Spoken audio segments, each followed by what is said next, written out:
Bonjour à tous, j'espère que vous allez bien. Aujourd'hui, on va faire une vidéo très importante sur la situation du bear market.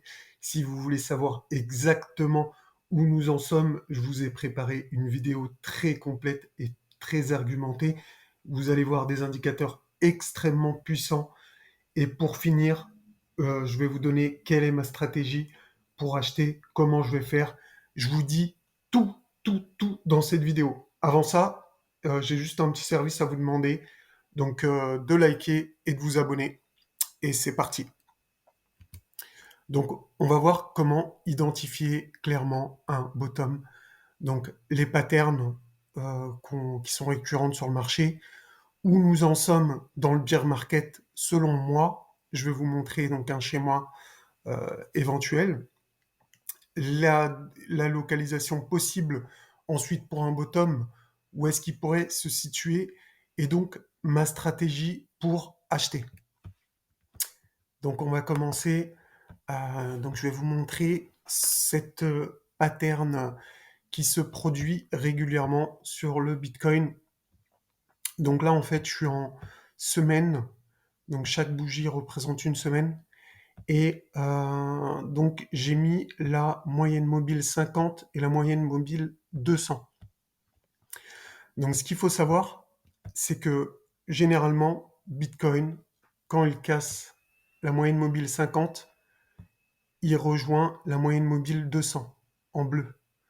Donc la moyenne mobile 50, elle est ici, en rose clair, et la moyenne mobile 200, elle est en bleu. Donc vous voyez, ici, c'était en 2014. Dès qu'on l'a cassé, on est revenu tester la moyenne mobile 200. Donc souvent elle sert de support, on peut passer un petit peu en dessous, mais en général acheter ici, c'est souvent un bon prix. Et ensuite, quand on repasse au-dessus de la moyenne mobile 50, c'est le bull market. Donc on le voit très bien ici.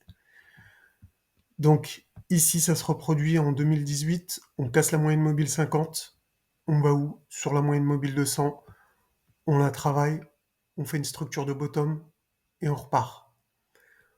En mars 2020, donc avec le crash Covid, on a fait un crash, légère incursion sous la moyenne mobile 200 et c'est remonté tout de suite au-dessus de la moyenne mobile 50 pour refaire un bull market. Donc là, on est où actuellement? Moi, personnellement, je m'attends à un retest au minimum de la moyenne mobile 200. Donc, c'est pas le seul argument que j'ai pour voir cette baisse. Donc, je vais vous montrer les autres. Donc ensuite, moi j'ai cette pattern donc de wake-off, c'est les schémas d'accumulation distribution, donc des cycles de wake-off.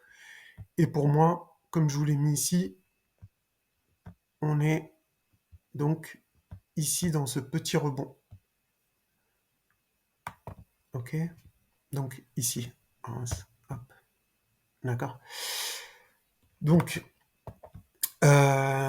voilà, on a fait la structure ici de distribution. Ici, c'est une redistribution.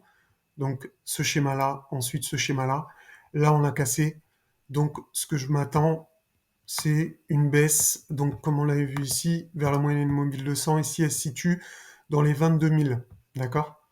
Donc jusqu'à là, tous les indicateurs vont dans le même sens. Ensuite, il y a le Bear Flag Pattern. Donc c'est un drapeau baissier. Donc comme vous pouvez le voir, suite à un mouvement baissier, en général, on a une consolidation, donc comme ici, donc une redistribution pour aller faire donc un autre mouvement de baisse. Donc comme je vous l'ai dit, l'objectif donc minimum des 22 000 me paraît complètement logique. Bien sûr, on peut rebondir. Hein. On peut rebondir. Comme vous le voyez ici, le rebond, il peut revenir jusqu'à ici. Pour moi, je pense pas qu'on dépassera déjà ce niveau, mais donc voilà. Ok.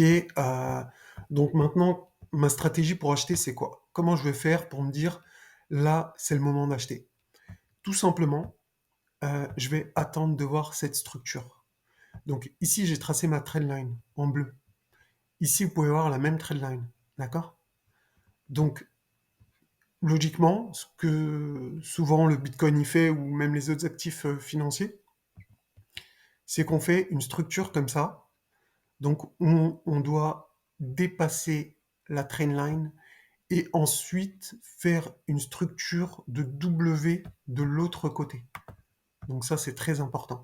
Donc pour moi, idéalement, donc ça serait soit d'avoir un scénario baissier et ensuite on retravaille la trendline et on fait quelque chose derrière, on repart, ce qui est possible, ou de venir directement comme ça et ensuite travailler et avoir cette pattern. Mais dans tous les cas, moi je veux qu'on passe de l'autre côté de cette trendline, donc que ce soit ici ou plus bas, et ensuite de faire une structure qui ressemble à ça. Donc rassurez-vous, je reste à l'affût des marchés. Dès que ça se présente sous mes yeux, dès que je vois une structure de bottom, on va étudier ensemble les alts et essayer de trouver des opportunités donc intéressantes. En tout cas, moi, je vais vous dire exactement ce que je fais. Donc voilà, je reste pas plus longtemps. J'espère que cette vidéo vous aura plu. Moi, en tout cas, je trouve qu'elle est très pertinente. Je vous invite à vous abonner si c'est pas déjà fait, à mettre un like et je vous dis à bientôt. Salut!